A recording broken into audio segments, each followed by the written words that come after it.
achou inocentemente que era só mais um encontro de aplicativo. Mas não imaginava que fim isso teria. Eu nunca fui de desconfiar de gente fácil. Quando criei o perfil naquele aplicativo, estava mais entediada do que esperançosa. Então, quando o Lucas apareceu com aquela foto simples, sorrindo na varanda de casa, parecia comum demais para ser verdade. E foi. A gente começou a conversar e tudo batia. As mesmas bandas, os mesmos filmes, os mesmos livros. Ele ria das minhas piadas sem graça e respondia na mesma hora, sempre. Minha amiga Bruna falou: cuidado, isso é estranho. Mas eu estava carente e a gente sempre acha que o estranho só acontece com os outros. Ele convidou para uma boate nova no centro. Sugeri um bar, algo mais calmo, mas ele insistiu na boate. Disse que a iluminação era bonita, que o som era bom. Topei, mas levei a Bruna junto. Combinamos de chegar separadas e agir como se fosse coincidência. Na entrada, ele já estava me esperando. Abraço rápido, perfume suave, roupa escura, nada fora do comum. A boate tinha luzes azuis rodando no teto e um techno baixo nas caixas. Ele pediu uma cerveja para mim, um drink colorido para ele. A primeira vez que minha visão falhou foi perto do banheiro. Só um segundo, um apagão rápido. Como quando você pisca e demora a abrir. Bruna apareceu de nada, fingindo surpresa. Nossa, que coincidência! Ele sorriu, mas o sorriso não acompanhou os olhos. Ficamos os três na pista. Ele puxou assunto com a Bruna, normal, educado. Ela relaxou. Eu também. Fui no banheiro lavar o rosto e quando voltei, ele estava me esperando no corredor. Vamos dançar mais perto das caixas? Perguntou. A voz dele soava como se viesse de longe. A segunda vez foi pior. A música sumiu. Não as caixas, elas continuavam tocando, mas o som sumiu, como se alguém tivesse colocado algodão nos meus ouvidos. As luzes azuis pareciam mais fortes. Eu via o rosto do Lucas na minha frente, via a Bruna dançando perto do bar, mas não conseguia me mexer. A mão dele tocou meu pulso e tudo ficou macio. Não tenho outra palavra. Macio. Como flutuar em água morna. Meu corpo começou a seguir ele sem eu mandar. Pensei para, mas minhas pernas continuavam. Pensei grita, mas minha boca não abria. Eu só via as costas da camisa preta dele indo em direção à saída. A Bruna contou depois que me viu passando reto, com o olhar fixo na porta. Ela chamou meu nome. Nada. Segurou meu braço. Eu parei, mas não virei. Foi quando ele olhou para trás. Bruna jura até hoje que os olhos dele ficaram pretos, não escuros, pretos. Ela sentiu uma tontura forte, um sono pesado querendo derrubar ela ali mesmo. Mas aí aconteceu. O crucifixo que ela usa desde criança esquentou no pescoço dela.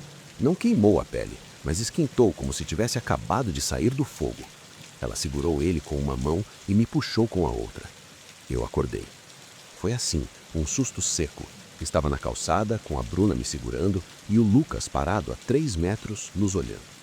Ele não parecia bravo, parecia curioso.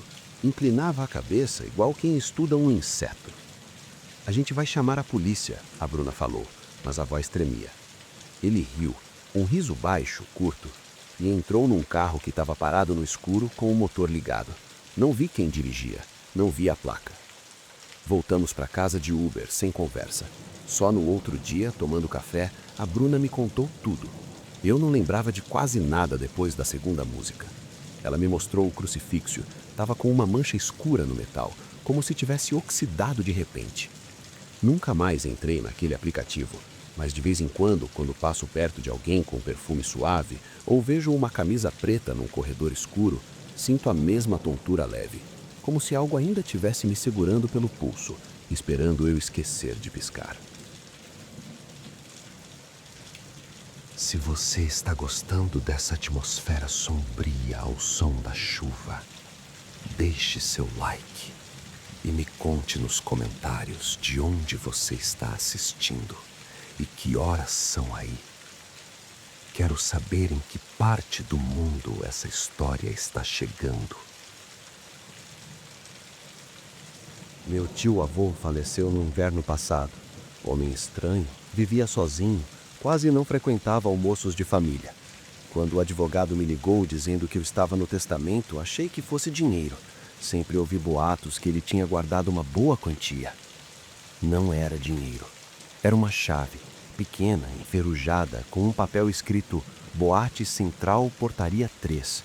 O advogado disse que era só isso, e uma carta curta.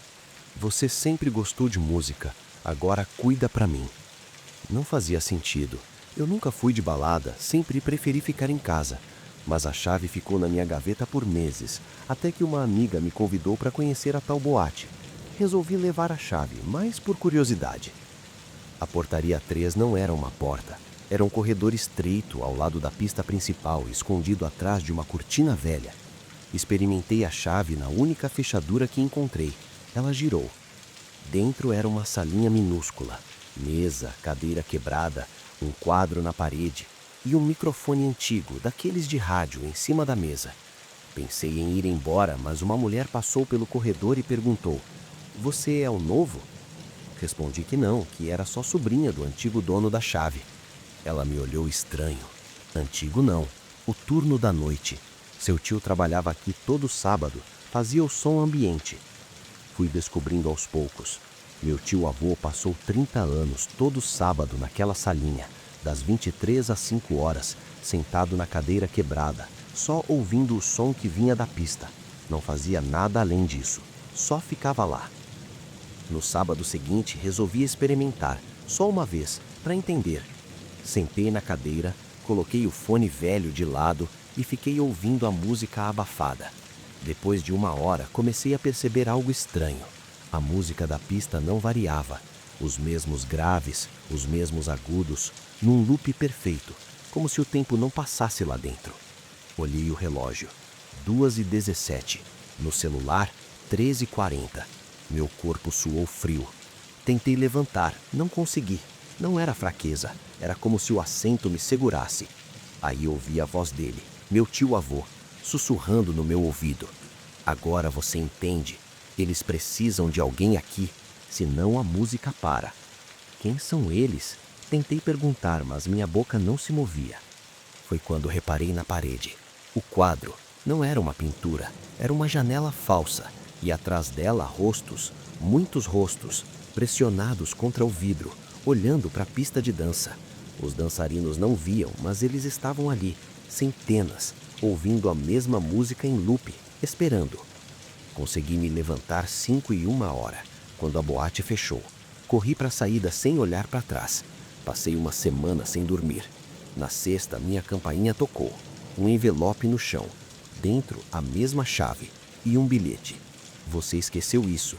Sábado tem mais. Esperamos você." Joguei a chave no lixo. No sábado de manhã, ela estava de volta na minha gaveta. Joguei no rio. Domingo, acordei com ela no meu criado mudo. Amanhã é sábado de novo. E a música não para na minha cabeça. Se essas histórias estão te envolvendo, se inscreva no canal para não perder os próximos relatos de terror ao som da chuva. Aqui sempre tem novas histórias para você relaxar. O Yuri desapareceu em maio. Não teve briga, não teve despedida. Ele simplesmente não apareceu mais no trabalho. Não respondeu mensagens, não voltou para casa.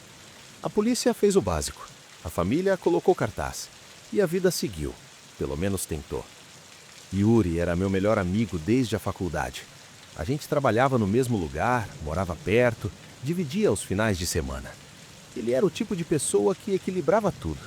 Quando eu surtava, ele ria e dizia que ia passar. Quando ele surtava, eu fazia o mesmo. Era simples. Nas primeiras semanas depois do sumiço, eu sentia falta, óbvio. Mas o estranho começou depois. Foi num sábado à noite. Resolvi sair sozinho, ir numa boate que a gente costumava frequentar. Sentei no bar, pedi uma cerveja e reparei que a música parecia mais baixa que o normal. Perguntei para o garçom se tinham reduzido o volume. Ele disse que não. Na pista, as pessoas dançavam, mas algo estava errado. Os corpos se mexiam, os rostos sorriam, mas ninguém conversava. Ninguém ria alto. Era como se todo mundo tivesse seguindo uma coreografia que não incluía som. Fui ao banheiro. No espelho, por um segundo, vi o rosto do Yuri atrás de mim. Virei rápido, nada. Voltei para casa mais cedo. Passei mal a noite toda, com uma sensação de que algo fundamental tinha se quebrado, mas eu não sabia o que. Na segunda, no trabalho, percebi que os prazos estavam trocados. Ninguém mais lembrava direito das reuniões. Uma colega perguntou se eu tinha visto o caderno dela, um caderno vermelho que ela usava todo dia.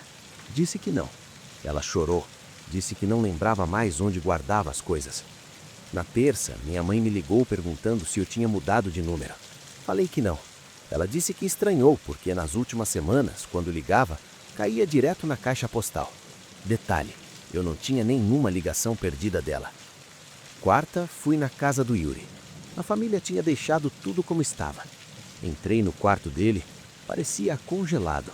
O relógio na parede marcava 3h17, a hora que ele costumava chegar em casa depois da balada. A pilha tinha acabado fazia tempo. Sentei na cama dele e comecei a reparar nos detalhes.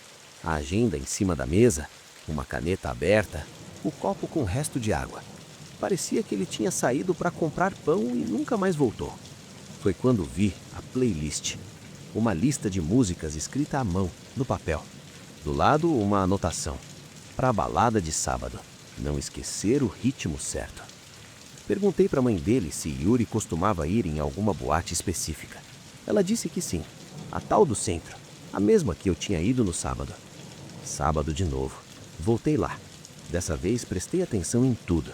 As pessoas entravam, dançavam, bebiam. Mas os olhos deles vagavam. Ninguém olhava fixo para nada, como se estivessem esperando alguém dar o comando certo para realmente começar a festa. Fiquei até mais tarde, 3 da manhã. O bar ia fechar, as luzes aumentaram. Foi quando ouvi a voz do Yuri. Não dentro da minha cabeça, no ar, como se ele estivesse no meio da pista, cantarolando uma música baixinha. Me virei para a direção do som. Ninguém. Só um monte de gente saindo, indo embora. Mas no canto, encostado na parede, um segurança me encarava. Velho, cabelo branco, olho fundo. Ele fez sinal para eu chegar perto. Você sente falta dele, não sente? Respondi que sim. Ele suspirou. Ele não sumiu. Ele foi puxado. Tem coisa aqui que precisa de gente para manter o equilíbrio. Seu amigo era importante. Segurava a onda para muita gente. Agora que ele foi, as coisas estão vazando. O que vazando? Ele não respondeu. Só apontou para a pista vazia. No chão, onde as pessoas dançavam, pequenos buracos, como se o piso tivesse derretendo em alguns pontos. E de dentro, um som baixo. A mesma música que eu ouvi no banheiro, no trabalho, na cabeça da minha colega. Um loop infinito. Seu amigo segurava isso, o segurança falou. Agora você ouve, e vai ouvir cada vez mais, até ocupar o lugar dele. Tentei perguntar mais, mas ele já tinha sumido para o fundo do corredor. Corri para casa. Passei a noite acordado, com a música tocando na minha cabeça. No domingo, fui na casa da mãe do Yuri. Perguntei se ele deixou alguma carta, algum recado. Ela disse que não, mas me entregou uma caixa. Encontraram isso no armário do trabalho dele. Tem seu nome. Dentro, um caderno. Meu caderno. O mesmo que eu usava na faculdade, que eu perdi anos atrás. Estava cheio de anotações novas. Letra do Yuri, dizendo que sentia muito, que não teve escolha, que quando ele percebeu já era tarde demais. E no final, a música nunca vai parar. Você só aprende a dançar junto. Hoje é quarta. A música continua. Na hora do almoço, no trânsito, no silêncio do quarto. E toda vez que passa um caminhão na rua, ou uma moto, ou uma criança gritando, eu juro que escuto a voz dele no meio, dizendo meu nome, como se ele ainda estivesse aqui, como se ele nunca tivesse ido embora, como se ele só tivesse mudado de lugar.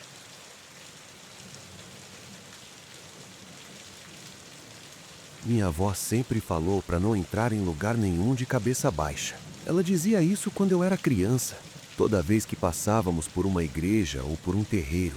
Eu achava que era coisa de velha, superstição do interior. Crescia ouvindo e ignorando, como a gente faz com a maioria dos conselhos. Naquela noite, eu deveria ter lembrado. A boate ficava num casarão antigo, daqueles que foram abandonados e reformados sem apagar a história. O dono era amigo de um amigo, e a entrada era livre para nossa roda. Bebida barata, música boa, e um frio que subia do chão mesmo no verão. Um cara mais velho me parou na entrada. Devia ter uns 60 anos, roupa simples, jeito de quem trabalha ali há muito tempo. Ele segurou meu braço quando eu ia passando. Moça, ele disse, quando entrar, não aceita bebida de ninguém que você não conhece. E se alguém oferecer dançar, repara se o pé encosta no chão. Ri sem graça. Pensei que era piada. Ele não riu de volta. Lá dentro, a pista estava cheia. Luzes coloridas, suor, copos levantados. Encontrei minhas amigas perto do bar e a gente começou a noite com aquele ritmo de quem quer esquecer a semana. Bebi minha cerveja, dancei, gritei letra de música. Foi perto da 1 da manhã que reparei nela. Uma mulher magra, de vestido amarelo, parada no canto da pista. Não dançava, só observava. O cabelo preto cobria parte do rosto, mas dava para ver que ela sorria. Não sorria para ninguém específico. Sorria como quem sabe de alguma coisa. Minha amiga Luísa chegou perto e falou no meu ouvido. Tô achando essa mina estranha. Já vi ela em 3 lugares diferentes, sempre parada. Falei para ela ignorar. Boate tem gente estranha, faz parte. 1 hora depois, a mulher do vestido amarelo estava no bar, ao meu lado. Pedi outra cerveja e quando virei, ela estava me encarando. Olho castanho claro, quase transparente. Você gosta de dançar? Perguntou. Respondi que sim, meio desconfiada. Ela sorriu mais largo. Então vamos, mas não aceita se eu oferecer a mão. Você precisa vir sozinha. Achei que era cantada ou talvez algum tipo de trote. Falei que estava de boa, que estava com minhas amigas. Ela não insistiu, só ficou me olhando enquanto eu me afastava. No banheiro, lavei o rosto e tentei me acalmar. A mulher me tinha dado um nervoso que não fazia sentido. Quando saí do cubículo, ela estava no corredor, me esperando. Esqueci de falar. Seu avô mandou lembranças. Meu sangue gelou. Meu avô morreu quando eu tinha 8 anos. Ninguém ali sabia disso. Como você sabe quem eu sou? Ela inclinou a cabeça. A gente sempre sabe quem vai entrar. A gente sempre espera. Nessa hora, uma das minhas amigas apareceu no corredor, me chamando. A mulher do vestido amarelo deu um passo para trás e sumiu na direção da pista. Corri atrás. Não achei mais. Passei o resto da noite procurando ela entre as pessoas. Nada. Perguntei para os seguranças, para os bartenders. Ninguém tinha visto mulher de vestido amarelo. Um deles, mais novo, coçou a cabeça. Olha, tem uma história antiga aqui. Dizem que uma moça morreu nessa boate faz uns anos. Acidente besta. Caiu da escada. Dizem que ela usava um vestido amarelo no dia. Mas é lenda, né? Olhei para o chão. No canto da pista, onde ela estava horas antes, uma pequena mancha no piso. Parecia água. Mas quando me aproximei, vi que era cera. Cera de vela amarela, derretida e endurecida. Na saída, o segurança velho ainda estava lá.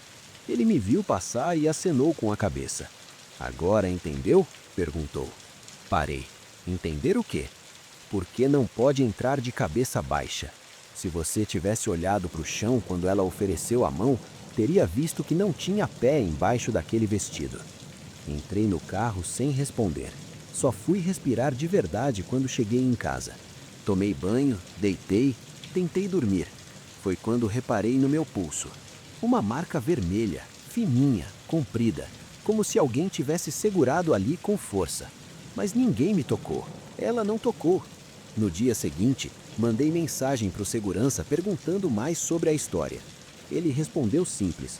Melhor não saber. Só lembra do conselho da sua avó. Nunca mais voltei naquela boate. Mas de vez em quando, em casa, no silêncio da madrugada, sinto um cheiro fraco de vela queimando, amarela. E sei que ela ainda está esperando alguém aceitar a mão.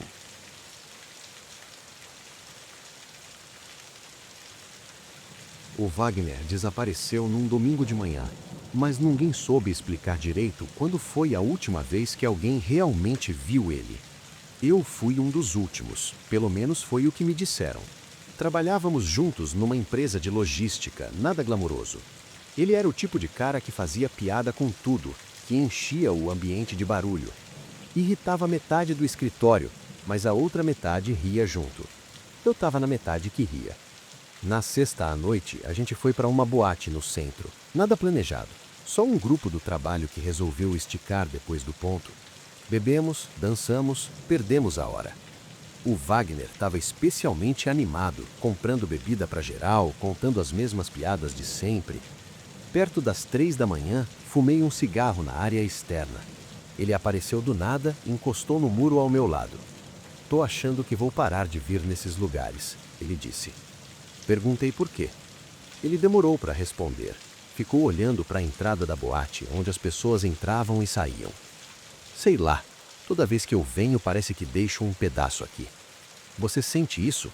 Como se o lugar sugasse um pouco de você?" Ri. "Você tá bêbado." Ele também riu, mas o riso foi curto. "Pode ser, mas ontem eu sonhei que estava preso aqui dentro, que a boate fechava e eu não conseguia sair. Ficava andando de um lado para o outro e as pessoas continuavam dançando, mas não me viam. Falei que era só pesadelo. Ele concordou, mas o rosto continuou tenso. Voltamos para a pista, dançamos mais um pouco. Quando resolvi ir embora, umas 5 da manhã, olhei em volta para me despedir. O Wagner estava no meio da pista, dançando com uma mulher de cabelo curto. Acenei. Ele não viu. Pensei em ir lá, mas estava cansado. Fui embora. Na segunda, ele não apareceu no trabalho. Na terça, também não. Na quarta, a polícia foi chamada. Ninguém sabia de nada. A irmã dele disse que ele não voltou para casa depois da balada. Passaram-se semanas, depois meses. A vida seguiu. Uns 6 meses depois, voltei na mesma boate. Não sei bem por quê. Talvez por culpa, talvez por nostalgia besta. Bebi sozinho no bar, observando a pista. As mesmas luzes, a mesma música, rostos diferentes. Foi quando vi. No canto, perto das caixas de som, um cara dançando. Jeito familiar. Camisa xadrez, tênis branco. Aproximei devagar, sem acreditar. Quando ele virou de lado, meu estômago embrulhou. Era o Wagner. Mas não era. Ele dançava com a mesma mulher de cabelo curto, os mesmos movimentos, o mesmo sorriso. Só que os olhos estavam vazios, vidrados, como se ele não estivesse ali de verdade. Cheguei mais perto, toquei no ombro dele. Ele não reagiu. Continuei chamando. Nada. A mulher de cabelo curto me olhou e colocou o dedo nos lábios, pedindo silêncio. Recuei. Fui até o bar e perguntei para o garçom se ele conhecia aquele casal. Ele limpou um copo devagar. Aquele ali aparece todo fim de semana. Sempre a mesma roupa, sempre a mesma música. Nunca pede nada, nunca senta. Só dança. Perguntei há quanto tempo. Ele deu os ombros. Uns 6 meses, mais ou menos. Desde o meio do ano. Senti o chão sumir. Passei o resto da noite observando. O Wagner dançava sem parar, sem suar, sem cansar. A mulher de cabelo curto conduzia ele pelos movimentos, como se fosse um boneco. De vez em quando ele olhava em volta rápido, como quem procura alguma coisa, mas logo voltava ao transe. Na saída, tentei falar com ele de novo. Toquei mais forte. Ele virou, me encarou por um segundo e nesse segundo vi medo. Medo puro. Mas a boca não se moveu. A mulher de cabelo curto segurou a mão dele e puxou de volta para a pista. Saí de lá correndo. Na semana seguinte, contei para a irmã dele. Ela me olhou com uma mistura de esperança e loucura. Fomos juntos na boate. Esperamos a noite inteira. O Wagner não apareceu. Voltei sozinho no sábado seguinte. Também não. No terceiro sábado, ele estava lá, dançando, com a mesma mulher, a mesma música. Fiquei horas tentando puxar ele para fora. Nada. Até que um segurança se aproximou e me puxou de lado. Melhor parar. Você só vai cansar. Quem fica ali não sai mais. Perguntei o que significava. Ele apontou para o teto, para as vigas de madeira. Esse lugar já foi muitas coisas. Antes de boate, foi salão, foi armazém, foi hospital. Muita gente morreu aqui. Algumas ficaram. Elas escolhem um de vez em quando para fazer companhia. Ele não está morto, respondi. O segurança balançou a cabeça. Não, mas também não está vivo. Está no meio, dançando entre os dois mundos, e não tem como trazer de volta enquanto a música não parar. Perguntei quando a música ia parar. Ele deu um sorriso triste. Nunca. É assim que eles seguram. música infinita. Hoje faz 1 ano e 3 meses que o Wagner desapareceu. Não volto mais na boate, mas sonho com ele toda semana. No sonho, ele está sempre dançando. Me olha de longe, tenta dizer alguma coisa, mas a boca não move. Eu acordo com o som de uma música que não conheço. Ela não para nunca.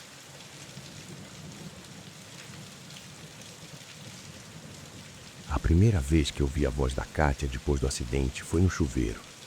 Não foi nada claro, só um sussurro misturado com a água. Meu nome, talvez, ou algo parecido. Desliguei o chuveiro e fiquei parado, ouvindo. Só o gotejar. Pensei que era impressão. A Kátia morreu em março, atropelada numa avenida perto da boate onde a gente costumava ir. Ela tinha saído mais cedo, eu fiquei até mais tarde. Quando me ligaram no dia seguinte, não acreditei. A gente tinha se falado horas antes, ela rindo de uma piada idiota que fiz na escada. O enterro foi cinzento, como todos os enterros. A mãe dela não conseguia parar de tremer. O pai ficou num canto sem falar com ninguém. Eu fui embora antes do fim, sem conseguir olhar para o caixão. Os meses passaram, a vida seguiu. Até o chuveiro. Depois do sussurro, comecei a notar outras coisas.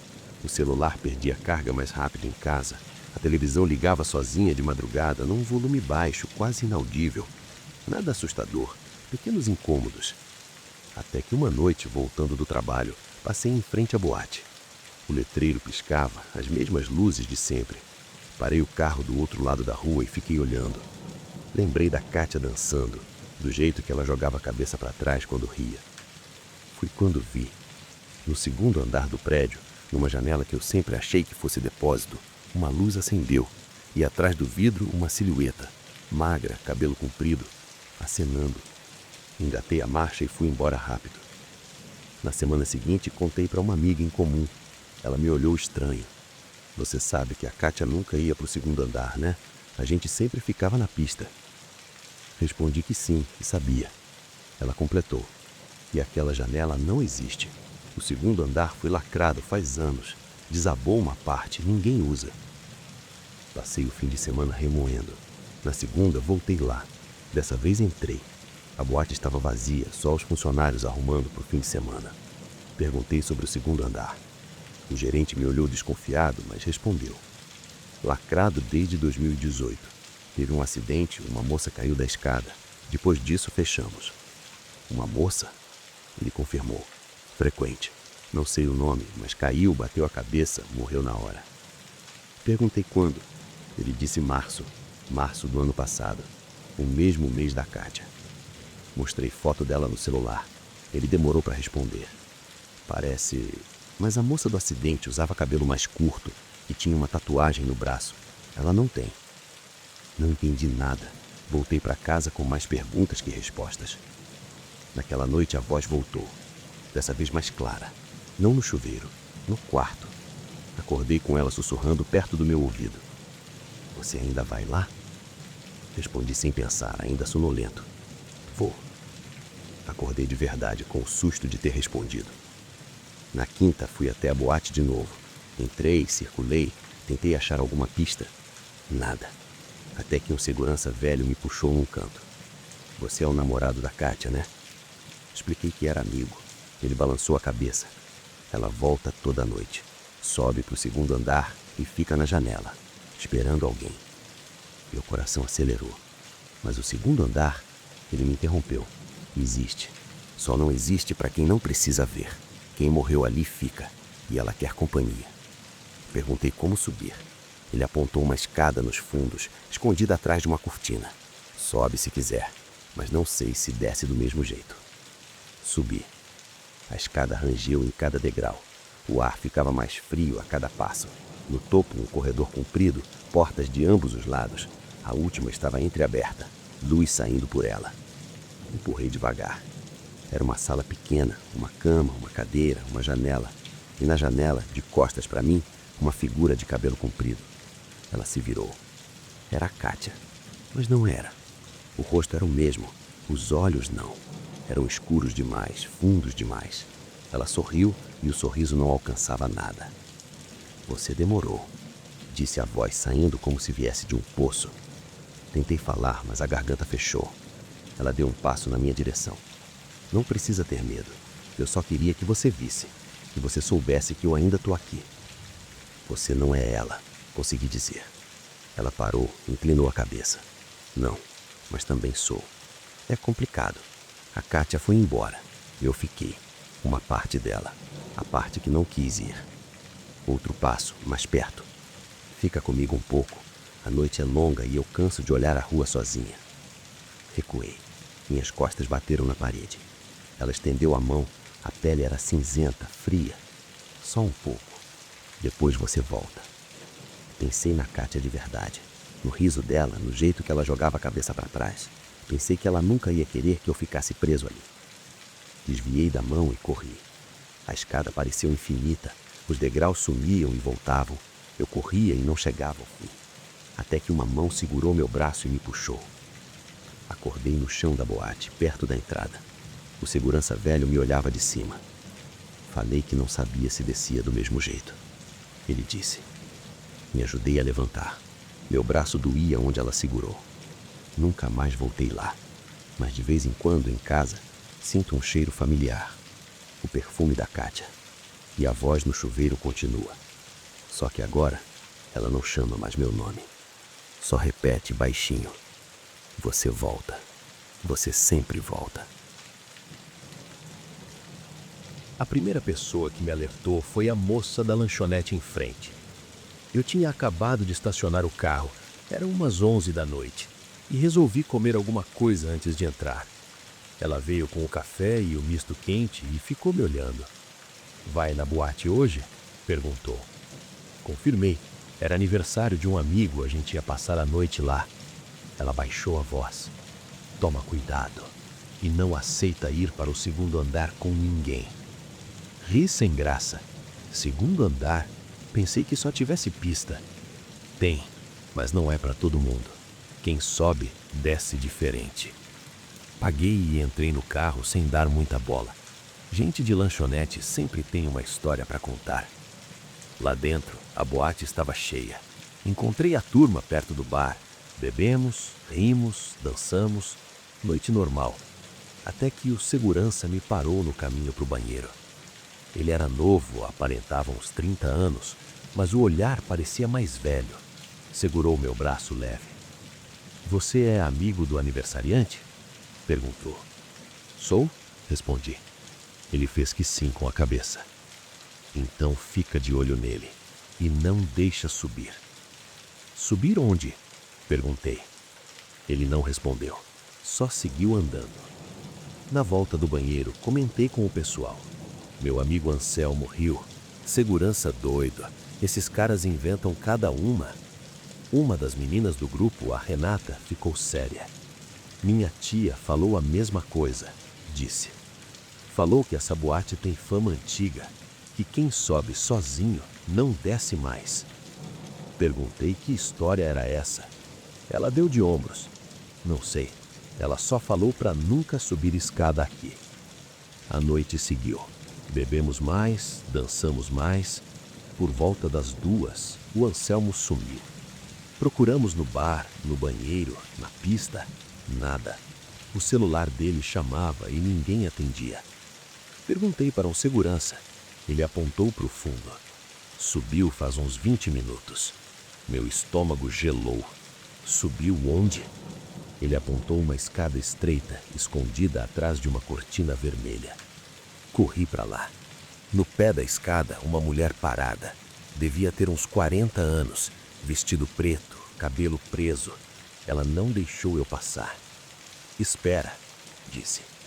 Meu amigo subiu. Ela manteve o olhar fixo em mim. Eu sei, mas você precisa esperar ele descer sozinho. Se subir atrás, os dois ficam. Tentei argumentar. Ela não se moveu. O olhar dela era estranhamente calmo, como quem já viu aquilo muitas vezes. Esperei. 5 minutos, 10, 15. A música abafada da pista parecia distante, até que ouvi passos na escada. O Anselmo desceu, sozinho. Quando chegou no último degrau, olhou para mim como se não me reconhecesse. Os olhos estavam vermelhos, marejados. Ele passou por mim sem falar nada. Foi direto para a saída. Corri atrás. No lado de fora, ele parou, apoiou as mãos nos joelhos e respirou fundo. O que aconteceu? Perguntei. Ele demorou a responder. Lá em cima, tinha uma mulher dançando sozinha. Me chamou pelo nome. Perguntou se eu queria dançar com ela. E daí? Perguntei. Daí a gente dançou. E enquanto a gente dançava, ela foi ficando mais perto, mais fria. Aí ela falou: você pode ficar aqui comigo, a noite toda, todas as noites. Eu quase falei sim. Quase. Ele me olhou com olhos de quem viu coisa que não devia. Lembrei da minha mãe. Não sei porquê. Lembrei do rosto dela. Aí falei não e desci correndo. Na semana seguinte, a boate fechou por 3 dias. Motivo? Reforma, disseram. Mas um amigo que trabalha na limpeza me contou outra coisa. Acharam uma mulher morta lá em cima, no 2º andar. Estava lá há dias, ninguém tinha visto entrar. Descreveram ela, vestido preto, cabelo preso, 40 anos. A mesma que me parou na escada. Nunca mais pisei lá, mas o Anselmo mudou depois daquela noite. Dorme com a luz acesa, diz que toda vez que fecha os olhos, vê uma escada. E no topo, ela, esperando, chamando.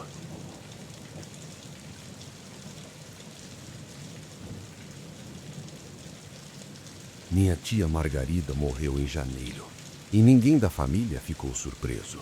Ela já tinha 82 anos, fumava desde os 15 e bebia todo santo dia um copo de vinho tinto antes de dormir. Viveu bem, morreu em casa, cercada dos livros dela. O estranho veio depois. No testamento ela deixou claro: eu ficaria com as chaves do apartamento dela e com o turno. Foi assim que escreveu: o turno. Quando o advogado leu, eu perguntei o que significava. Ele disse que não sabia, que era só aquilo escrito num papel à parte. As chaves eu peguei. O apartamento era pequeno, no centro, perto de uma região que hoje tem bares e boates. Ela morava lá desde os anos 70. No meio da papelada encontrei um cartão amarelado com um endereço escrito à mão, o nome de uma boate e um horário: sábado, 23 horas. Guardei o cartão e segui esvaziando o apartamento. Doações, lixo, lembranças. No sábado seguinte, por pura curiosidade, fui até o endereço. A boate ainda funcionava. Mesmo nome, mesma fachada. Resolvi entrar. Bebi uma cerveja no balcão, observei o movimento, nada de especial. No fim da noite, um homem mais velho se aproximou. Devia ter uns 60 anos, terno preto desgastado. Você é a sobrinha da Margarida? Perguntou. Confirmei, surpresa. Ele acenou com a cabeça. Ela avisou que você viria. Vem comigo. Me levou para os fundos da boate, passando por corredores que eu não imaginava existir. Chegamos numa salinha com uma mesa, 2 cadeiras e um caderno velho. Esse é o posto, disse ele. Sua tia ficava aqui todo sábado, das 11 da noite às 5 da manhã. Agora é seu. Perguntei o que eu deveria fazer ali. Ele apontou para o caderno. Só escrever o que ouvir e não sair antes das 5. Ri sem graça. Ouvir o quê? Ele não respondeu. Só saiu e fechou a porta. Fiquei lá, sentado, olhando para o caderno vazio.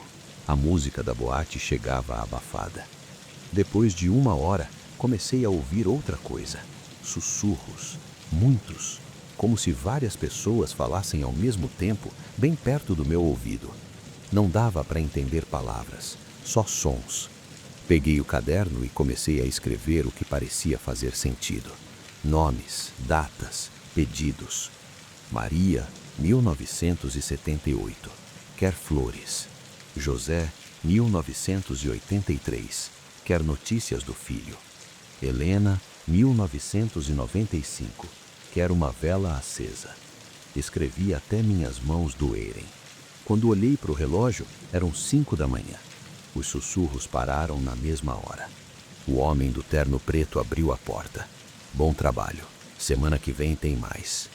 Passei o domingo tentando entender. Pesquisei os nomes. Alguns eram de pessoas que realmente morreram na região. Acidentes, doenças, violência. Uma, a Helena de 1995, tinha sido atropelada bem em frente à boate. No sábado seguinte voltei. Dessa vez mais preparado. Levei um gravador, canetas novas, sentei na cadeira e esperei. Os sussurros vieram de novo, mas agora mais claros, mais urgentes. Uma voz de mulher repetia: diz para minha filha que eu perdoo. Diz que o dinheiro tá no forro do guarda-roupa. Anotei. Outra voz, homem. Meu nome é Adão. Morri aqui dentro em 1988. Quero que minha mulher saiba que não foi acidente. Anotei. No terceiro sábado, o homem do terno preto me deu um maço de cartas antigas. São recados que sua tia não conseguiu entregar. Agora você termina. Passei semanas entregando cartas para famílias que não sabiam que parentes mortos tinham mensagens. Alguns choraram, outros me xingaram, disseram que era brincadeira de mau gosto. Alguns agradeceram. Uma noite perguntei para o homem do terno preto quanto tempo minha tia fez aquilo. Ele sorriu triste. 43 anos. Começou sem querer, igual você. Depois não conseguiu mais. Perguntei o que acontecia se alguém parasse. Ele apontou para o teto. Os que estão lá em cima ficam sem voz. E quem para, começa a ouvir eles todo o tempo. Em casa, na rua, dormindo, até voltar. Naquela noite pensei em desistir. Mas antes das 5, um sussurro diferente apareceu. Conhecido. Disse a voz. Sou eu, Margarida.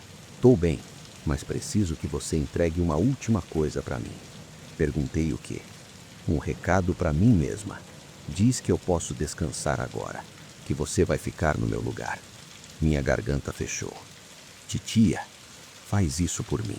E não esquece, toda noite de sábado, até o dia que você passar a chave para outro. Hoje faz 1 ano que sento naquela sala. Já entreguei dezenas de recados. Já ouvi centenas de histórias. O caderno está quase cheio. De vez em quando penso em parar, mas aí lembro da voz da minha tia e das outras vozes, todas esperando. O turno não acaba, só muda de mão.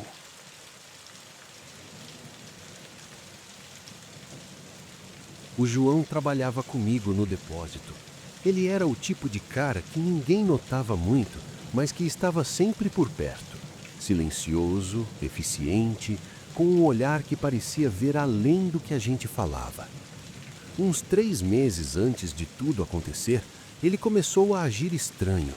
Vivia me parando nos corredores, puxando conversa sobre coisas sem sentido, clima, trânsito, futebol, mas no final sempre soltava uma frase diferente. Cuidado com a boate nova, disse uma vez. Qual? Perguntei. Ele desviou o olhar. Qualquer uma, todas, mas principalmente a do centro. Outra vez, se alguém oferecer dançar, repara se a mão tá fria. Eu ria, achando que era piada.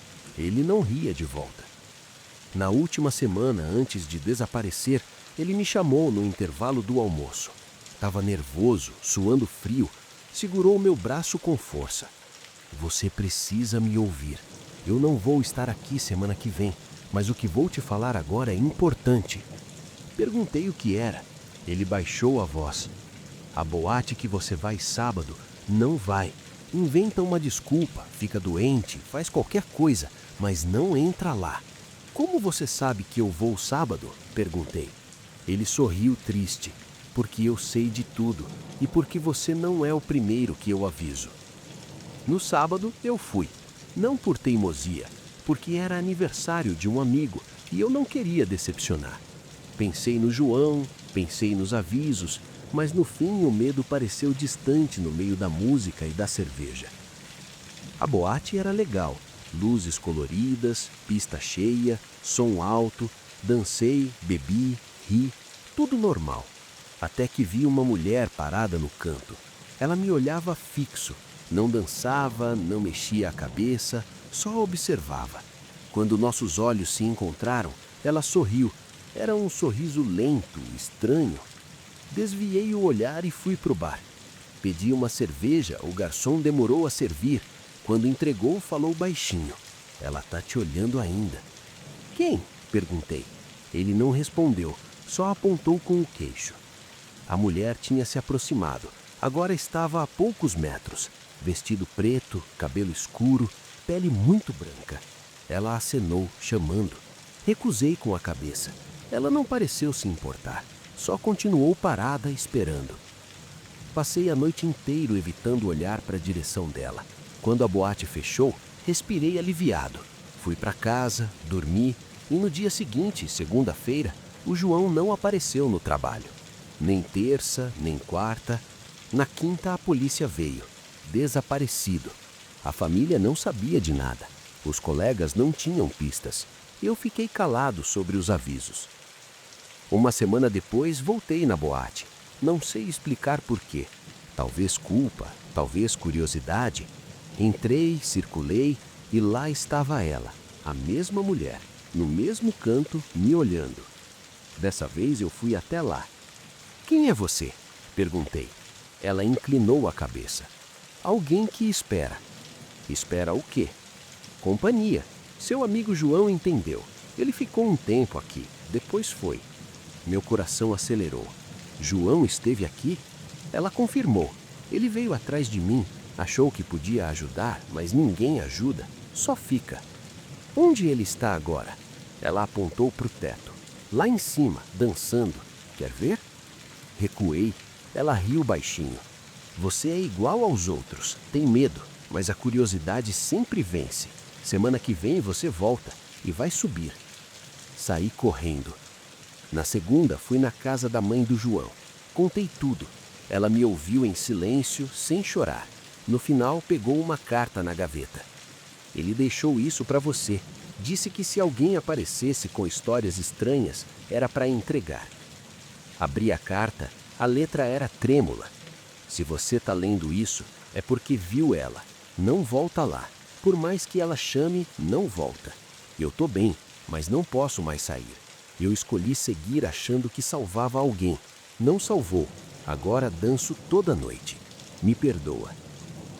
Perguntei para a mãe dele o que significava. Ela só balançou a cabeça.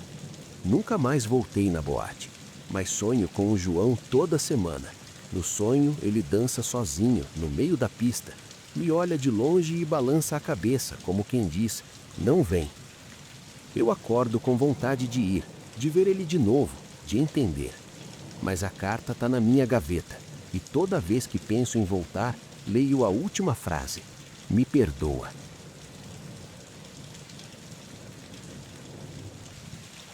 A primeira vez que percebi que algo estava errado foi no espelho do banheiro. Não vi nada assustador. Só vi meu rosto e pensei, esse não sou eu. Durou um segundo aquele estranhamento. Depois passou. Tomei banho, me vesti, fui trabalhar. Vida normal. Na época, eu trabalhava numa loja durante o dia e fazia uns bicos como freelancer em eventos à noite. Foi assim que acabei naquela boate. Um amigo precisava de ajuda na iluminação. Eu topei, mais dinheiro no fim do mês. A boate ficava num prédio antigo, daqueles reformados várias vezes. O dono era um senhor calado que só aparecia no início da noite para conferir tudo e sumia. Os funcionários falavam pouco dele. Eu não me importava, só queria fazer meu trabalho e ir embora.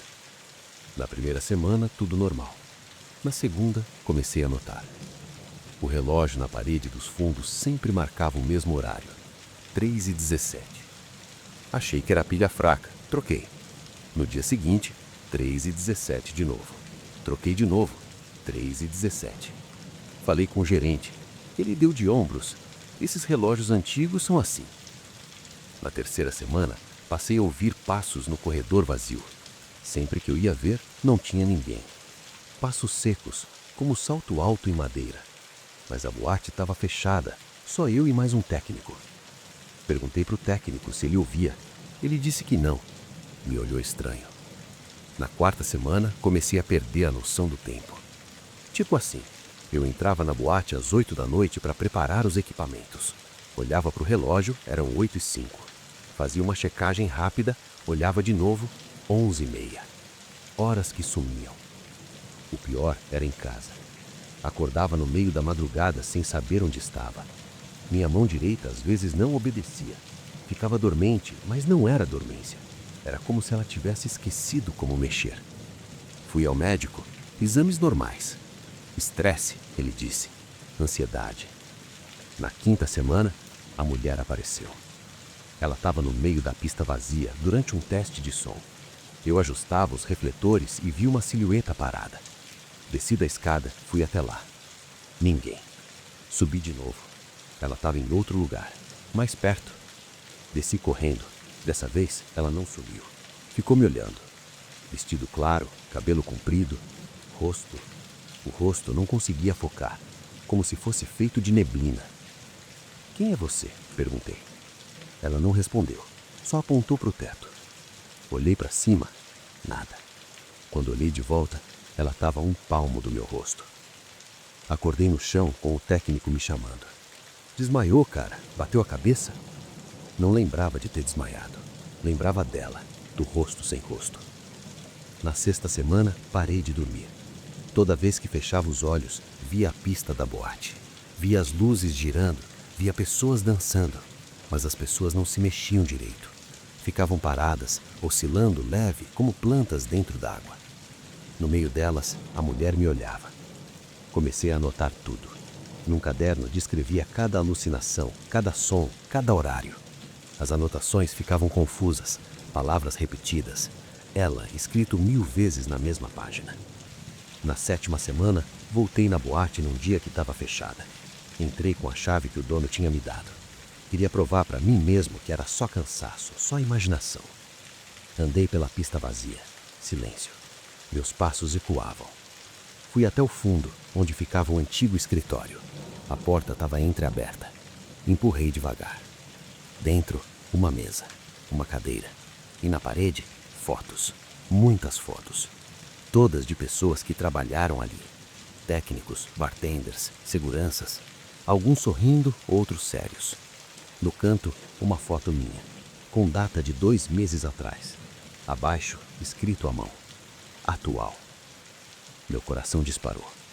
Peguei a foto, virei. Atrás, uma letra miúda. Não sai desde março. Março era mês passado. Sentei no chão tentando entender. Lembrei dos relógios parados, das horas que sumiam, da mulher na pista. Lembrei que não lembrava de ter saído da boate em vários dias. Foi quando ouvi a porta do escritório fechar sozinha. Levantei, corri para a maçaneta. Não abria. Gritei. Ninguém respondeu. Então ouvi a música. Lá fora, na pista. Música alta, batida forte, risos, como se a boate tivesse cheia. Encostei o ouvido na porta. As vozes eram familiares. Conhecia aquelas risadas. Eram minhas, de várias noites diferentes. A mulher apareceu do meu lado. Dentro do escritório, parada, me olhando. Dessa vez, o rosto dela estava focado. Ela era bonita, triste, jovem. Você já tentou sair antes, todas as noites, mas a porta só abre de um lado. Que lado? Ela apontou para a pista. O lado de lá. Aqui é o intervalo, o descanso. A hora que a boate fecha, você volta para cá. Quando abre, você volta para lá. Não estou entendendo. Ela suspirou. Faz 10 anos que eu tento explicar. Ninguém entende. Vocês só querem dançar. Toquei na maçaneta de novo. Dessa vez girou. Abri a porta devagar. A pista estava cheia. Luzes coloridas, música pulsando, dezenas de pessoas dançando. No meio delas, eu. Vários eus. Dançando em momentos diferentes, com roupas diferentes. Todos felizes. Um deles me viu. Parou de dançar. Veio na minha direção. Era eu. Exatamente eu. Com 1 semana de barba, olheiras fundas. Você não pode estar aqui. Ainda não é sua hora de descansar. Minha hora? Ele apontou para o teto. Lá em cima, o escritório. Você fica lá quando cansa. Depois volta. É assim desde março. Recuei. Bati nas costas da mulher. Ela não se mexeu. Março foi mês passado, repeti. Ele balançou a cabeça triste. Março do ano passado. O chão pareceu sumir. Puxei o celular do bolso. A data. Precisava ver a data. A tela estava preta. O relógio parado. Sempre parado. 3h17. Olhei para ele, para ela, para os outros eus dançando. Eu posso ir embora agora? Perguntei. Ele tocou meu ombro. A mão era gelada. Pode, mas para onde? Acordei no chão do escritório. O sol entrava por uma fresta na janela. Levantei, olhei ao redor. A foto ainda estava na parede. Eu, com data de 1 ano atrás. Saí da boate cambaleando. A rua estava movimentada, gente indo e vindo. Ninguém reparou em mim. Cheguei em casa, minhas coisas estavam no lugar. Poeira fina sobre os móveis. Abri a geladeira, comida estragada de meses. O telefone fixo tinha mensagens. Minha mãe, meu irmão, amigos, todas perguntando onde eu estava. A última de 3 meses atrás. A gente já deu queixa. Se ouvir isso, por favor, liga. Peguei o celular. Comprei outro com um novo número. Disquei o número da minha mãe. Ela atendeu na segunda chamada. Alô? Minha voz prendeu. Mãe. Silêncio. Depois um choro seco. Quem é? Sou eu, mãe. Seu filho. Ela demorou a responder. Quando falou, a voz tremia. Meu filho morreu. Faz 6 meses. Enterramos ele em março. Desliguei. Fiquei parado na sala ouvindo meu próprio coração. Ou não. Não sei mais o que é meu. Hoje estou escrevendo isso no escritório da boate. A noite vai começar e eu vou descer para a pista. Dançar com os outros. Com os que vieram depois. A mulher do vestido claro sentou na cadeira ao lado. Ela segura um caderno igual ao meu. Quanto tempo você tem? Perguntei. Ela sorriu. 10 anos, mas já perdi a conta. A gente pode sair daqui? Ela apontou para a porta. Pode, mas aí você descobre que lá fora também é assim. Só que sem música. Não entendi. Ela não explicou.